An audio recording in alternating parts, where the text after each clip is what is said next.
जय श्री कृष्णा। अब सुनिए आगे का अध्याय। भगवान श्री कृष्ण ने गोवर्धन पर्वत को धारण करके समूचे गोकुल को बचा लिया। तब इंद्रदेव को यह जानकर उनके दर्शन की इच्छा हुई। फिर वे अपने ऐरावत पर आरूढ़ होकर गोवर्धन पर्वत के समीप आए और वहां उन्होंने श्री कृष्ण के दर्शन किए। वे गोप शरीर धारण करके उस समय गौएं चरा रहे थे।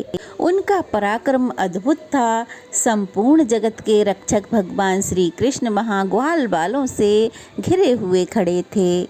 ऊपर पक्षीराज गरुण सभी प्राणियों से अदृश्य होकर श्री हरि के मस्तक पर अपने पंखों से छाया कर रहे थे।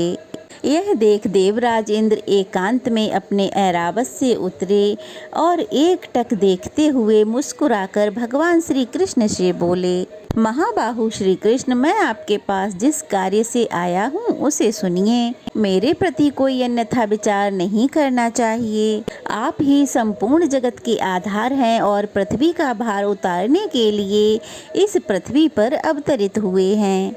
मेरा यज्ञ बंद होने से मेरे मन में क्रोध जाग उठा और मैंने बड़े बड़े बादलों से गोकुल में वर्षा करने को कह दिया।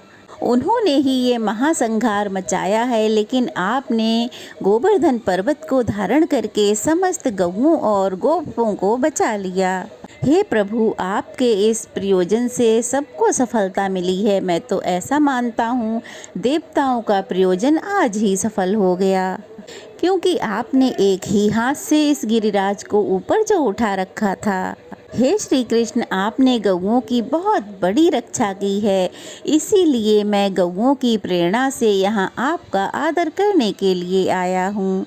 गौओं के आदेशानुसार आज मैं उपेंद्र के पद पर आपका अभिषेक करूँगा और आज से आप गौओं के इंद्र होकर गोविंद नाम से विख्यात होंगे। ऐसा कहकर इंद्र ने ऐरावत हाथी से घंटा उतारा। उसमें पवित्र जल भरा हुआ था।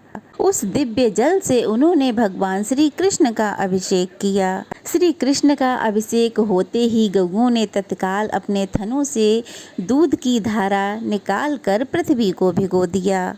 अभिषेक का कार्य पूरा होके सचीपति इंद्र ने विनय पूर्वक श्री कृष्ण से कहा, महाभाग, ये तो मैंने गौओं की इच्छा से किया है। अब पृथ्वी का भार उतरवाने की इच्छा से मैं जो कुछ भी निवेदित करता हूँ वह भी सुनिए। मेरे अंश से इस पृथ्वी पर एक श्रेष्ठ पुरुष उत्पन्न हुआ है, जिसका नाम अर्जुन है। आप उसकी सदा रक्षा करते रहें। हे प्रभु, अर्जुन वीर पुरुष है। इस भूमि का भार उतारने में वह आपकी सहायता करेगा।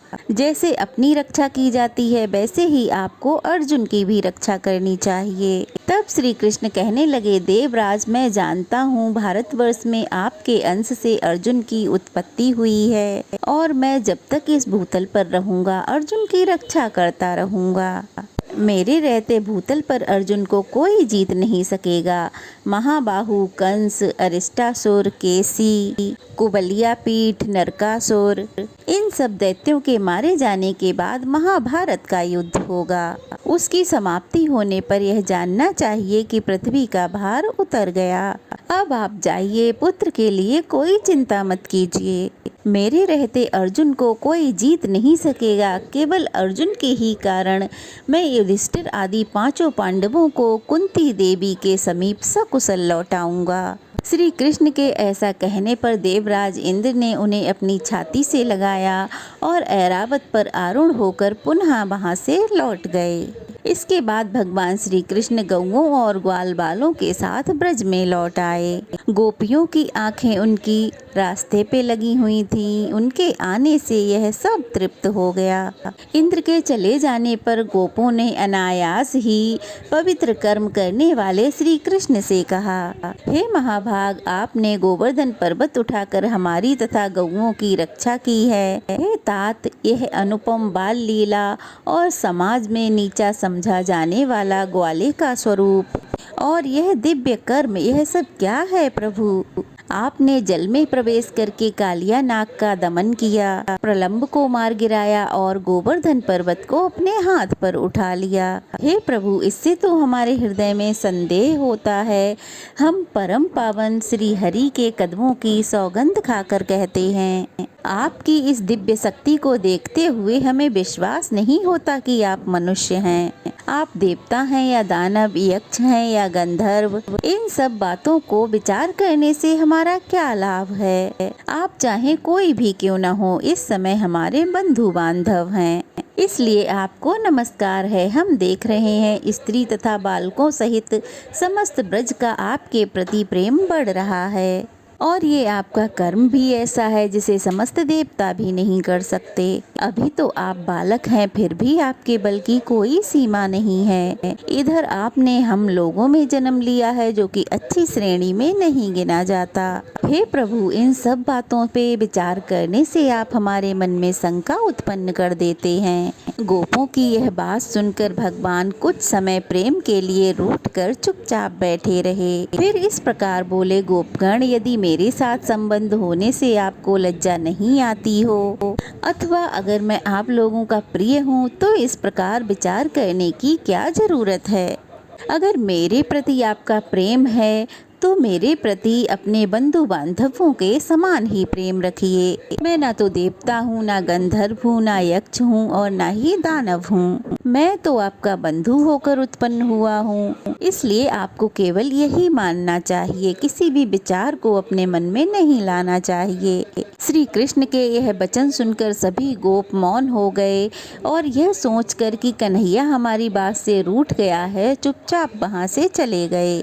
फिर एक दिन रात के समय श्री कृष्ण ने देखा कि आकाश स्वच्छ है, शरद चंद्र की मनोरम चांदनी चारों ओर फैली हुई है, कुमुदनी खिली हुई है जिसकी सुगंध से चारों दिशाएं महक रही हैं। वन में चारों ओर भौरे गूंज रहे हैं जिससे वह श्रेणी बड़ी सुंदर जान पड़ती है। प्रकृति का ऐसा सुंदर रूप देखकर उन्होंने गोपियों के साथ रास करने की सोची। श्री कृष्ण ने अत्यंत मधुर संगीत की तान छेड़ दी जो वनिताओं को बहुत प्रिय थी। गीत की मनोरम ध्वनि सुनकर गोपियां घर बार छोड़कर निकल पड़ीं और बड़ी उतावली के साथ उस जगह पर आ पहुंची जहां मधुसूदन मुरली बजा रहे थे। कोई गोपी तो उन्हीं के स्वर में धीरे धीरे गाने लगी और कोई उनका ध्यान करके मंद मंद मुस्कुराने लगी। कोई कृष्ण कृष्ण कह के लज्जा गई, कोई तिलांजलि देकर लज्जा को त्याग कर उनके बगल में ही खड़ी हो गई। कोई गोपी बाहर गुरजनों को खड़ा देखकर घर के भीतर ही रह गई और नेत्र बंद करके गोविंद का ध्यान करने लगी। गोपियों से घिरे हुए श्री कृष्ण रास लीला का स्वानंद लेने के लिए उत्सुक थे, इसलिए उन्होंने सर्दकालीन चंद्रमा की ज्योत्सना से अत्यंत मनोरम प्रतीत होने वाली उस रात का सम्मान किया। रास आरंभ करके उसे गौरव प्रदान किया। इसी बीच में श्री कृष्ण गायब होकर कहीं और चले गए। गोपियों का शरीर श्री कृष्ण की चेष्टाओं के अधीन था, इसलिए वे झुंड की झुंड अपने प्रियतम की खोज में वृंदावन में भटकने लगीं। उनके मन में केवल श्री कृष्ण के दर्शन की इच्छा थी। वे रात में वृंदावन की भूमि पर श्री कृष्ण के चरण चिन्ह देखकर उन्हें चारों ओर ढूंढ रही थीं। श्री कृष्ण की अनन्य लीलाओं में अनुकरण करती हुई उन्हीं में लीन होकर सब गोपियां एक साथ वृंदावन में भटकने लगीं। बहुत खोजने पर भी जब श्री कृष्ण नहीं मिले, तब उनके दर्शन से निराश होकर वे सब की सब लौटकर यमुना जी के तट पर आ गईं और उनके मनोहर चरित्रों का गान करने लगीं। इतने में ही उन्हें श्री कृष्ण आते दिखाई दिए। उनका मुख कमल खिला हुआ था। श्री कृष्ण को आता देख कोई गोपी तो प्रसन्नता से भर गई, उसके नेत्र प्रसन्नता से खिल उठे और कोई कृष्ण कृष्ण कृष्ण उनकी रट लगाने लगी और कोई भौएं टेढ़ी करके उनकी ओर देखने लगी। तो किसी गोपी ने तो गोविंद को निहार कर अपनी आंखें ही बंद कर लीं और उन्हीं के रूप का ध्यान करती हुई वह योगारूढ़ सी प्रतीत होने लगी। तब माधव ने किसी को अपनी मुस्कान से और किसी को अपनी कुटिल टेढ़ी भौएं करके मना लिया। सारी गोपियां जो श्री कृष्ण के चले जाने से रूठ गई थीं, उन सब का मन प्रसन्न हो गया। फिर उदार चरित्र वाले श्री कृष्ण ने रास मंडली बनाई और फिर समस्त गोपियों के साथ आदर पूर्वक रास लीला की। उस समय कोई भी गोपी श्री कृष्ण के पास से हटना नहीं चाहती थी, इसलिए एक स्थान पर स्थिर हो जाने के कारण रास मंडल नहीं बन सका।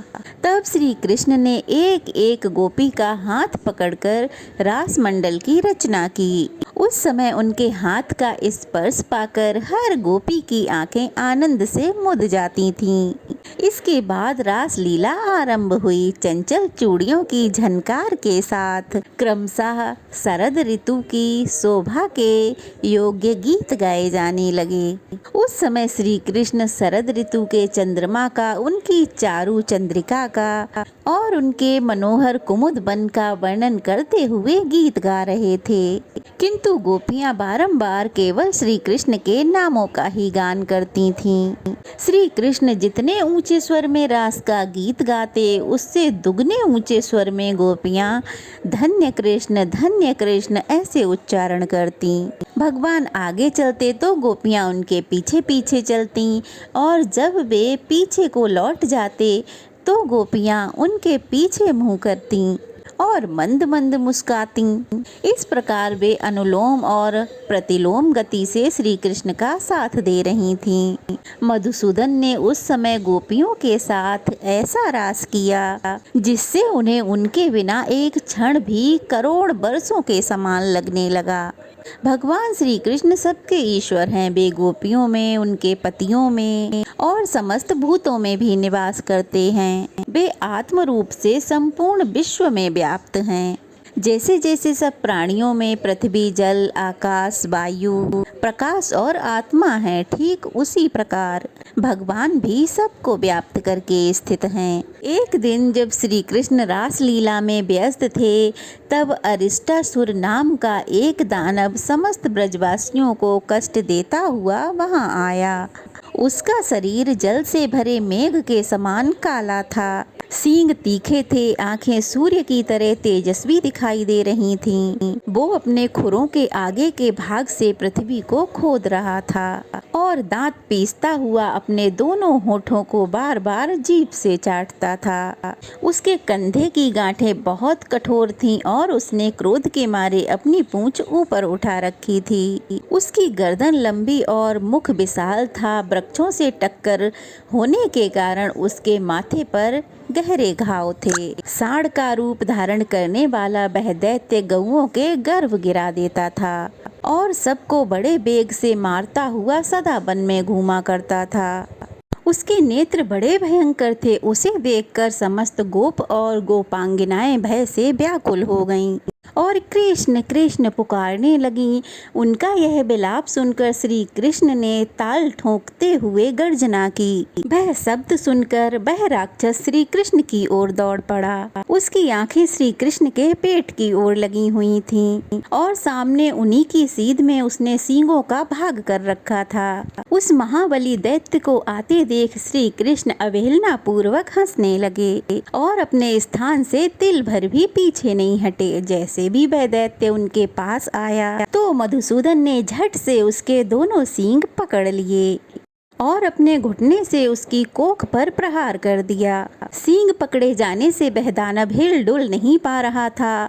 उसका अहंकार और बल दोनों ही नष्ट हो गए थे। श्री कृष्ण ने उसकी गर्दन को भीगे हुए कपड़े की तरह निचोड़ दिया और एक सींग उखाड़कर उसी से उस पे प्रहार कर दिया। इससे वह दैत्य मुंह से खून निकालते हुए मर गया। उसके मारे जाने पर गोपों ने श्री कृष्ण की प्रशंसा की। ठीक उसी तरह जैसे पूर्व समय में जम्बासुर के मारे जाने पर देवताओं ने देवराज इंद्र की स्तुति की थी। व्यास जी कहते हैं, जब ये दैत्य मारे जा चुके, गोवर्धन पर्वत उठाकर श्री कृष्ण ने गोकुल को बचा लिया। उनके द्वारा कालिया नाग का दमन, दोनों वृक्षों का दमन हो जाना, पूतना का वध और सकट वध आदि घटनाएं हो गईं। तब देवऋषि नारद ने कंस के पास जाकर सारा समाचार कह सुनाया। यशोदा और देवकी के बालकों बालकों की जो अदला बदली हुई, वहाँ से लेकर अरिष्टासुर के वध तक की सारी बात कंस को अब जान पड़ी।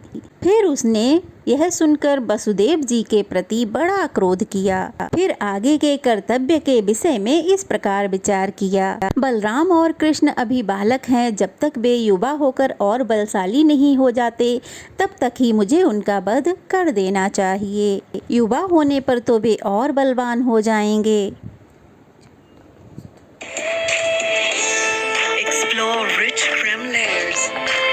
चाणूर और बलवान मुष्टिक दोनों पहलवान मौजूद हैं। यहाँ चारूण और बलवान मुष्टिक दोनों पहलवान मौजूद हैं। इनके द्वारा महायुद्ध में उन दोनों बालकों को मरवा डालूंगा। धनुष यज्ञ देखने के बहाने बुलाकर उन दोनों बालकों को यहाँ मरवा दूंगा। इस प्रकार दुष्ट आत्मा कंस ने श्री कृष्ण और बलराम को मार डालने का निश्चय किया और बीरबर अक्रूर को बुलाकर कहा कि तुम मेरी बात मानो, यहाँ से रथ पर बैठ के ब्रज को जाओ। वहाँ वसुदेव के 2 पुत्र हैं जो मेरा नाश करने के लिए विष्णु के अंश से उत्पन्न हुए हैं। वे दोनों दुष्ट बढ़ते जा रहे हैं। चतुर्दशी को धनुष यज्ञ का उत्सव होने वाला है। उसमें कुश्ती लड़ने के लिए उन दोनों को बुलाकर लाओ। मेरे 2 पहलवान बहुत कुश्ती लड़ने में योग्य हैं। उनके साथ उन दोनों की कुश्ती होगी और सब लोग उसको देखेंगे। वसुदेव के दोनों पुत्र अभी बालक हैं। द्वार पर आने पर मेरा कुबलिया पीठ हाथी उन्हें मार डालेगा। उन दोनों को मारकर मैं दुष्ट बुद्धि वाले वासुदेव, मेरे पिता उग्रसेन और नंद को मार दूंगा। इसके बाद समस्त गोपों का सारा वैभव और गोधन छीन लूंगा, क्योंकि ये सब मेरे वध की इच्छा रखते हैं। हे दानपते, तुम्हारे सिवा ये सभी यादव बड़े दुष्ट हैं। उसके बाद मैं एक एक करके इन सबको भी मार दूंगा। उसके बाद यादवों रहित ये निष्कंटक राज्य में अकेले ही भोगूंगा। इसलिए तुम शीघ्र जाओ और गोपों से ऐसा कहना जिससे कि वे गऊओं का दूध, घी, दही सब लेकर यहाँ आ जाएं। अक्रूर जी बड़े भगवत भक्त थे। कंस के इस प्रकार आज्ञा देने पर उन्हें बड़ी चिंता हुई। इसी बहाने कल भगवान कृष्ण के दर्शन तो करूंगा, इस विचार ने उन्हें बहुत उतावला बना दिया। कंस से बहुत अच्छा कहकर अक्रूर जी नंदगांव की ओर रथ पर सवार होकर चल दिए। इसके आगे जो कुछ भी हुआ उसका वृतांत आप सभी अगले अध्याय में जरूर सुनिएगा। आज की कथा यहीं तक। जय श्री कृष्णा। राधे राधे।